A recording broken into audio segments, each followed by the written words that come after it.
नमस्कार दोस्तों, NCERT master पर आपका स्वागत है। पिछली वीडियोस में हम लोगों ने स्वर के बारे में पढ़ लिया था। आज हम लोग पढ़ेंगे व्यंजन। चलिए जानते हैं व्यंजन कितने होते हैं और कितने प्रकार के होते हैं। तो बच्चा, जो मूल व्यंजनों की संख्या है, जो मूल व्यंजन है वो कितने हैं? 33 है। मूल व्यंजन कितने हैं? 33 हैं। और जो हमारे लिखित व्यंजन है, कैसे? लिखित आधार पर। लिखित आधार पर तो बच्चा लिखित आधार पर कितने हैं? 37 है। और उच्चारण के आधार पर कितने हैं? 39 है। तो मतलब अगर हम व्यंजनों की संख्या देखें तो 3 प्रकार से डिवाइड की है हमने। एक तो है मूल व्यंजन, लिखित व्यंजन और उच्चारण के आधार पर व्यंजन। लेकिन आपसे अब दिमाग में ये चल रहा होगा कि परीक्षा में अगर पूछेगा तो कौन सा सही लगाएंगे। तो आपसे पूछता है जब भी, तो आप 33 को साइन करते हैं। कितने को? 33 को साइन करते हैं मेनली मूल व्यंजनों के लिए। और अगर उच्चारण के आधार पर पूछता है तो अभी उच्चारण के आधार पर सारे व्यंजनों के प्रकार आपको सिखा रहा हूं, और आप फिर करिएगा। उच्चारण के आधार पर पूछेगा तो 39 और लिखित आधार पर 37। चलिए चलते हैं। जो सबसे पहला व्यंजन है हमारा वो आता है स्पर्शीय व्यंजन। कौन सा? स्पर्शी व्यंजन। और बच्चा स्पर्शी व्यंजन को हम लोग, जो स्पर्शी व्यंजन हमारा होता है, स्पर्शी व्यंजन को हम लोग वर्गीय व्यंजन भी कहते हैं। क्या कहते हैं? वर्गीय व्यंजन भी कहते हैं स्पर्शी व्यंजन। तो देखिए, अगर हम एक बेसिक कॉन्सेप्ट इसका समझना चाहें तो हमें ये पता है कि जैसे कि ये वर्ग होता है, तो बच्चा जो ये वर्ग है, इसमें अगर ये 5 है साइड, ये 5 है, तो ये भी 5 होगी। मतलब क्या है? सारी की सारी साइड आपस में बराबर होती है। सारी की सारी साइड आपस में बराबर होती है, तो इसलिए इसको क्या कहते हैं? वर्ग कहते हैं। अब व्यंजनों की भी कुछ ना कुछ इस तरीके से कैटेगरी होगी कि इनको क्या कहा गया? वर्गीय व्यंजन कहा गया। तो चलो भाई, एक तरफ से बातें सारी देखते हुए चलते हैं। तो वर्गीय व्यंजनों में सबसे पहला जो हमारा व्यंजन आएगा वो कौन सा होगा? का, खा। एक बार मैं व्यंजन सारे लिख दे रहा हूं, ठीक है? उसके बाद आप लोग जो है सारी डिटेल आप लोगों को बता रहा हूं कि कैसे कैसे कौन कौन व्यंजन क्या होता है।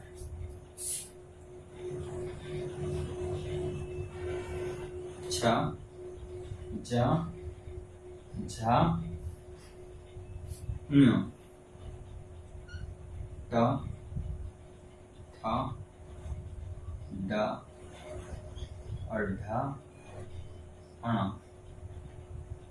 तो इसके बाद आता है ता, था, द और धा और न। फिर आता है पा, फिर आता है फा, पा के बाद आता है फा, फिर आता है बा, फिर आता है भा और फिर आता है म। इतने व्यंजन। का से लेकर हमने लिखे कितने? मा तक। मतलब इस सीरीज में कितने व्यंजन? 5 व्यंजन। कितने व्यंजन? 5 व्यंजन। यहां पर भी देखेंगे तो कितने? 5। यहां पर भी देखें तो कितने? 5। और यहां पर भी देखें तो कितने? 5। मतलब अगर हमें 5-5 व्यंजन हर साइड से मिल रहे हैं तो इसको हम बच्चा क्या बोल सकते हैं? वर्गीय व्यंजन बोल सकते हैं। क्या बोल सकते हैं? वर्गीय व्यंजन। और अगर ये देखें हम, वर्गीय व्यंजनों के अलावा इसको और क्या बोल सकते हैं? तो स्पर्शी व्यंजन बोल सकते हैं। लेकिन जैसे वर्गीय बोलने का कुछ ना कुछ रीजन था, ऐसे ही स्पर्शी बोलने का भी कुछ ना कुछ रीजन होगा। तो वो रीजन क्या है? देखिए जरा,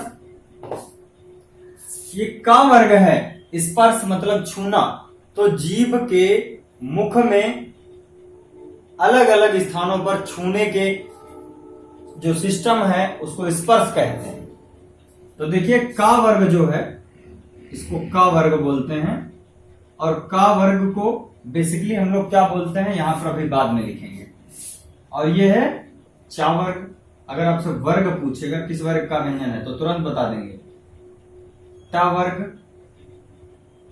ता वर्ग और पा वर्ग। इतने वर्ग होते हैं हमारे पास, का, चा, टा, ता और पा। तो ये जो का वर्ग वाले व्यंजन हैं इनको हम लोग और क्या क्या बोल सकते हैं।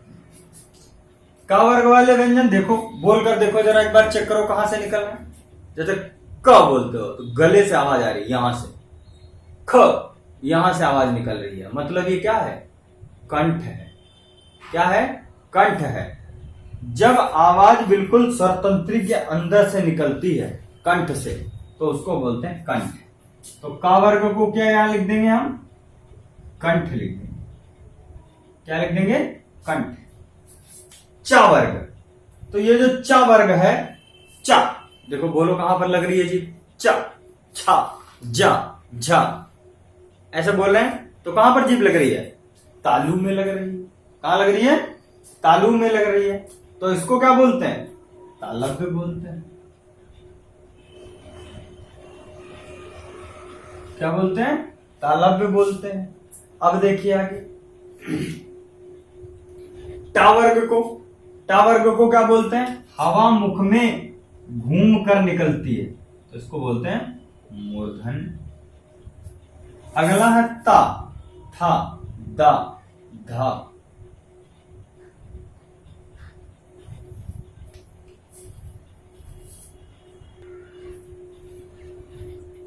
अगला है कौन सा, ता। तो ता को क्या बोलते हैं, ता। देखो जीभ कहां लड़ रही है, आगे आकर दांत में लड़ रही है तो इसको क्या बोलते हैं, दंत बोलते हैं।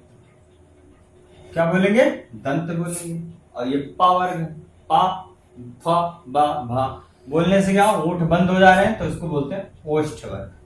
तो देखिए अलग अलग वर्गों के आधार पर आपने जब इसका वर्गीकरण किया तो आपको पता चल गया कि का वर्ग में का से लेकर यहां तक आएंगे, कंठ है उसका उच्चारण स्थान होगा। चा वर्ग में चा से लेकर यहां तक आएंगे, तालव्य उसका उच्चारण स्थान होगा। और टा वर्ग में टा से लेकर अड़ा तक आएंगे, मूर्धन्य उच्चारण स्थान होगा। ता वर्ग में ता से लेकर ना तक आएंगे, दंत उच्चारण स्थान होगा। ऐसे ही पा वर्ग में जब आप बोलेंगे पा वर्ग वालों का उच्चारण स्थान क्या होगा, ओष्ठ होगा। ठीक है, चलिए आगे चलते हैं। अब इन जो ये पंचमा अक्षर है हमारे पास, ये वाले, इन पंचमा अक्षर को एक बात और बोलते हैं, क्या बोलते हैं, इन पंचमा अक्षर को हम लोग नासिक के भी बोलते हैं। नोट कर लेना इस बात को। पूछता है नासिक के व्यंजन कौन से होते हैं, तो सभी वर्गों के जो पंचम अक्षर होते हैं उनको नासिक के बोलते हैं, जो कि या, अड़ा, न और मा है। और वर्गीय व्यंजन का से लेकर मा तक होते हैं और प्रत्येक वर्ग में 5 व्यंजन होते हैं, इसलिए इनको वर्गीय व्यंजन कहते हैं। तो कुल इनकी संख्या कितनी है, वर्गीय व्यंजनों की कुल संख्या कितनी है, 25 है। तो एक बार आप गिन लीजिए, 5 ये, 5 इधर से, 5 इधर से, 5 इधर से। तो 5, 5, 10, 5, 15, 5, 20 और 5, 25। टोटल व्यंजन कितने हो गए, 25 हो गए। अब यहां से इतने क्वेश्चन बनते हैं आपसे। नॉर्मल तौर पर इतने क्वेश्चन आपसे पूछा जाता है। अभी आपको ट्रिक भी याद करवाऊंगा कि कैसे याद करेंगे इसको। का वर्ग को हम लोग कंठ बोलते हैं, चा वर्ग को तालव्य बोलते हैं, टा वर्ग को मूर्धन्य बोलते हैं और ता वर्ग को दंत बोलते हैं और पा वर्ग को ओष्ठ बोलते हैं। क्या बोलते हैं, ओष्ठ बोलते हैं। अब देखिए एक ट्रिक बता दे रहा हूं आप लोग, तो उस ट्रिक के माध्यम से इनको याद रख लीजिएगा। यहां पर लिख देते हैं हम के, और यहां पर लिख देते हैं टी, और यहां पर लिख देते हैं एम, और यहां पर लिख देते हैं डी, और यहां पर ओ। देखो यहां पर हमने लिखा है केटीएम 2। बच्चे बड़े हो जाते हैं जब अपने पापा से कहते हैं पापा केटीएम 2, वरना स्कूल नहीं जाएंगे, पापा कॉलेज नहीं जाएंगे, केटीएम 2। तो केटीएम वर्ड से हमें पता चल गया क्या, का वर्ग का जो है वो कंठ होता है, चा वर्ग का तालव्य होता है, टा वर्ग का मूर्धन्य होता है, और ता वर्ग का दंत होता है, और पा वर्ग का ओष्ठ होता है। काठमांडू से भी आप लोग याद कर सकते हैं वैसे, लेकिन ये वाला सबसे बढ़िया अच्छा है। आप लोग भी बड़े हो गए, आप लोग भी अपने पापा से बोलते होंगे पापा केटीएम दो, तब स्कूल जाएंगे। तो उसी वर्ड को याद कर लीजिएगा और उससे ये पता चल जाएगा कि का वर्ग में कंठ है और चा वर्ग में तालव्य है और टा वर्ग में मूर्धन्य है और ता वर्ग में दंत है और जो पा वर्ग है वहां पर ओष्ठ है। ठीक है, चलो आगे चलते हैं।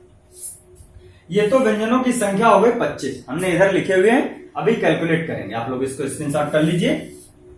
थ्योरी क्लास है, आप लोग एक एक बात को समझते चलिएगा, फिर आगे बताते हैं कितने व्यंजन कैसे कैसे हम लोग कैलकुलेट करें। चलो अब इसको मिटा देते हैं।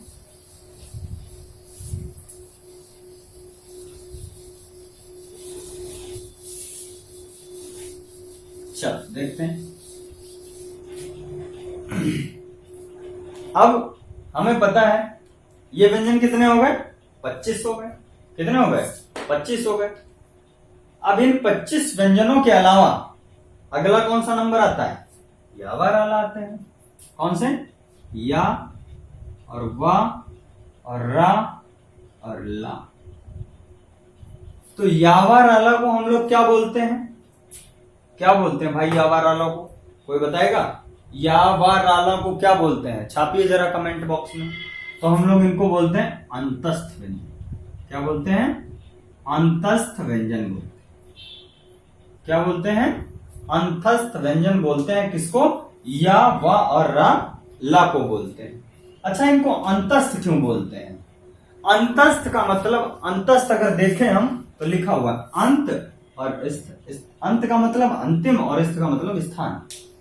हवा जब मुख के बिल्कुल अंतिम सिरे से निकलती है तो उसको हम बोलते हैं अंतस्थ। और यहां पर देख लीजिए आप लोग, सारे के सारे क्या हैं, अंतस्थ व्यंजन। अब इनको दो तरीके से और कैटेगराइज किया गया है। तो जो या और वा हैं इनको हम लोग अर्धस्वर भी बोलते हैं। क्या बोलते हैं, अर्धस्वर। रा को हम लोग लुंठित व्यंजन भी बोलते हैं। सारी चीजें यहीं पर बता दे रहा हूं। रा को लुंठित व्यंजन भी बोलते हैं और ला जो है, ला, इसको क्या बोलते हैं, पार्श्विक व्यंजन बोलते हैं। क्या बोलते हैं, पार्श्विक व्यंजन बोलते हैं। पार्श्विक व्यंजन। ला को क्या बोलते हैं, पार्श्विक व्यंजन। रा को लुंठित व्यंजन और या और वा को अर्धस्वर भी कहते हैं। तो ये अंतस्थ कितने हो गए, ये वाले कौन से थे, स्पर्श थे। और अंतस्थों की कुल संख्या कितनी हो गई, अंतस्थों की कुल संख्या 4 हो गई। कितनी हो गई, 4। आगे देखते चलिएगा। चलो एक बार स्क्रीनशॉट कर लो, इसको मिटा देता हूं। अब अगर बात करें अंतस्थ के अलावा तो अगला आता है, तीनों सा आते हैं। एक तो ये वाला सा आता है और एक ये वाला सा आता है और एक ये वाला सा आता है और हा आता है। देखो ये 4 हमारे होते हैं ऊष्म व्यंजन। कैसे होते हैं, ऊष्म व्यंजन। कैसे होते हैं, ऊष्म व्यंजन। तो इन चारों को हम लोग ऊष्म व्यंजन बोलते हैं। अच्छा, ऊष्म क्यों बोला गया इसको, हर वर्ड के पीछे रीजन था तो इसका भी रीजन होगा। ऊष्म इसको इसलिए बोलते हैं क्योंकि जब भी हम इसका उच्चारण स्थान करते हैं ऊष्म व्यंजन, तो हवा मुख से चारों तरफ टकराती है, मुख के अंदर चारों तरफ टकराकर फिर बाहर आती है, तो लगता है कि हवा गर्म हो गई। ऊष्म को हम लोग गर्म बोलते हैं। तो जब हवा गर्म होकर मुंह से बाहर निकलती है तो उसको हम लोग बोलते हैं ऊष्म व्यंजन। उन व्यंजनों को क्या बोलेंगे, ऊष्म व्यंजन। तो बच्चा जो ऊष्म व्यंजन है उनकी संख्या कितनी, 4। यहां पर लिख देता हूं, ऊष्म की संख्या कितनी, 4। देखिएगा, अब देखो ऊष्म व्यंजनों की संख्या 4 होती है। अब आगे देखो, ये वाला सा, ये वाला सा और ये वाला सा और ये हा, इनमें से इस वाले सा को कैसे याद करेंगे कि ये दंत में आएगा, ओष्ठ में आएगा या किस में आएगा, इसको कैसे याद करेंगे, इसको और इसको क्या बोलते हैं। ये एक एक्स्ट्रा ऑर्डिनरी क्वेश्चन होता है। देखिए जरा, हा जो है हमारा, इसको काकल्य वर्ण भी बोलते हैं। क्या बोलते हैं, काकल्य वर्ण बोलते हैं। हा, बात समझ में आ गई, हा को काकल्य वर्ण बोलते हैं। इनके लिए मैं एक ट्रिक लिख रहा हूं, आप लोग याद कर लीजिएगा, नोट कर लेना और फिर याद कर। तो इनके लिए जो ट्रिक है बच्चा वो क्या है, हम लोग देखो एक चीज जानते हैं, दास ऐसे लिखते हैं ना, दास ऐसे लिखते हैं और तास ऐसे लिखते हैं और मास ऐसे लिखते हैं, ऐसे ही लिखते हैं ना। तो आप लोग देखिए हिंदी में जो ये तीनों सा हैं, इनको इनका उच्चारण स्थान याद करने का बहुत अच्छा जुगाड़ है। क्या, तास, दास और मास। हमने थोड़ा सा ऐसे लिखा हुआ है, आप लोग देख लीजिएगा, तास दास मास, एक लिरिक बना लीजिएगा, एक लय बना लीजिएगा, फिर बोलिए। तो तास दास मास जब बोला तो ये वाला दा जो है क्या बता रहा है, दंत वर्ण है। क्या है, दंत है ना। और ये ता क्या बता रहा है, तालव्य है। क्या बता रहा है, तालव्य है। और ये मां क्या बता रहा है, मूर्धन्य है। ये बताएं कि नहीं बताएं। और हा क्या हो गया, काकल्य वर्ण हो गया। तो ऊष्मों की संख्या कितनी हो गई, 4। ये देखो कितनी एक्स्ट्रा ऑर्डिनरी बातें निकल के आ गई यहाँ पर। चलो आगे चलते हैं, अभी जगह में लिख देते हैं। ऊष्म के बाद आते हैं हमारे पास, कितने हो गए जरा जोड़ देते हैं इनको, 25 और 4 29, 29 और 4 33। अब आप सोच रहे होंगे कि यहां पर स्वर कितने थे हमारे, 11, और यहां पर अयोगवाह कितने थे, 2 थे। कितने थे, 2 थे। तो 11 और 2 13, और 13 और 25 कितने होते हैं, 2 1 3 और 5 8 और 4 12 4 16, 1 और 2 3 और 1 4, 46 वर्ण हो गए।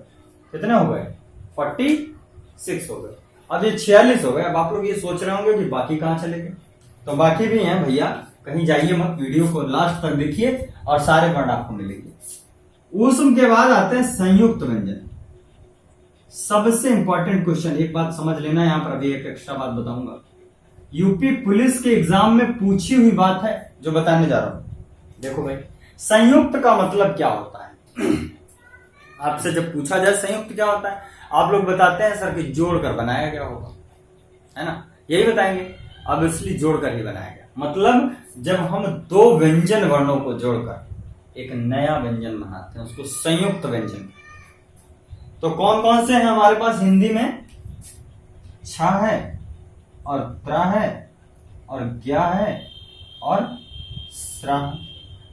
ये कितने हैं, संख्या में 4 हैं। तो यहां पर 4 और जोड़ देते हैं, इनको क्या बोलते हैं, संयुक्त बोलते हैं। तो बच्चा संयुक्त की संख्या और इसमें प्लस कर देते हैं, कितनी, 4। तो यहाँ 4 प्लस कर दिए संयुक्त। अब कितने हो गए, 50 हो गए। अभी देखते चलिएगा आगे आगे। देखो छा बना कैसे कैसे, जब संयुक्त अभी बताया हमने कि 2 या 2 से अधिक, सॉरी 2 व्यंजनों को मिलाकर बना है। तो छा किससे किससे मिलकर बना, देखो एक तो का से और एक सा से। अभी बताऊंगा आपको कैसे और भी इसका थोड़ा सा वर्गीकरण करेंगे। त्रा किससे किससे बना, ता से और रा से। ज्ञा किससे किससे बना, जा से और या से। स्रा किससे किससे मिलकर बना, सा से और रा से। ऐसे बने ना। तो इनकी संख्या कितनी हो गई बच्चा, 4 हो गई। तो भैया एक बात आप बताइए, 50 व्यंजन आपके पास हो गए। अभी और भी सिखा रहा हूं, पहले यहां देखो थोड़ा सा। आपसे पूछा था यूपी पुलिस ने, यहां देखो ये कैसा व्यंजन, अर्ध। कैसा है, अर्ध। ये स्वर रहित है या स्वर सहित, इसको मिटा देते हैं, जो पूछी थी वही बात लेते हैं। तो आप लोग बोलेंगे सर इसके नीचे जो हलंत जैसा लगा रहा है ये बता रहा है कि स्वर रहित बन रहा है। क्या बन रहा है, स्वर रहित, मतलब इसमें स्वर नहीं जुड़ा हुआ है। अगला देखो इसमें हलंत नहीं लगा हुआ है, तो ये क्या बता रहा है, पूर्ण व्यंजन है, मतलब स्वर सहित व्यंजन, स्वर सहित व्यंजन। तो देखो एक बात अब आप लोग समझ गए होंगे कि एक स्वर रहित, एक स्वर सहित, एक स्वर रहित, एक स्वर सहित, एक स्वर रहित, एक स्वर सहित, एक स्वर रहित और एक स्वर सहित।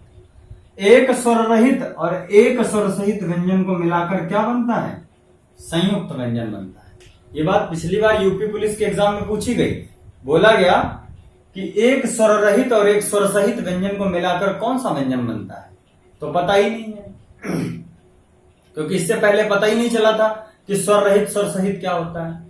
एक बात और याद कर लीजिए यहां पर, अब क्वेश्चन वो वाले पूछने के जमाने चले गए, बताइए नासिक के व्यंजन कितने होते हैं। सबको मालूम है पंचमाक्षर को नासिक के बोलते हैं, 5 होते हैं। ऐसा क्वेश्चन नहीं पूछता। अब क्वेश्चन पूछता है अंदर से घुमा कर, जहां से आपका दिमाग एकदम डाइवर्ट हो जाए और आप जवाब दे ही ना पाए। अब देखो और एक पूछ सकता है यहां पर, क्या आपसे बोलेगा एक अर्ध व्यंजन, एक अर्ध व्यंजन और एक पूर्ण व्यंजन। ये एक अर्ध व्यंजन है और एक पूर्ण व्यंजन, और ये कैसे हैं, असमान। कैसे हैं, असमान अर्ध व्यंजन और असमान पूर्ण व्यंजन। जब एक असमान अर्ध व्यंजन और एक असमान पूर्ण व्यंजन मिलता है तो क्या बनता है, संयुक्त व्यंजन। जब एक स्वर रहित और एक स्वर सहित व्यंजन मिलता है तो क्या बनता है, संयुक्त व्यंजन। क्या बनता है, संयुक्त व्यंजन। तो चलो आगे थोड़ी सी बात और बची है, वो भी बता देता हूं। देखिए जरा, ये सारी चीजें हो गई, स्क्रीनशॉट कर लीजिए एक बार।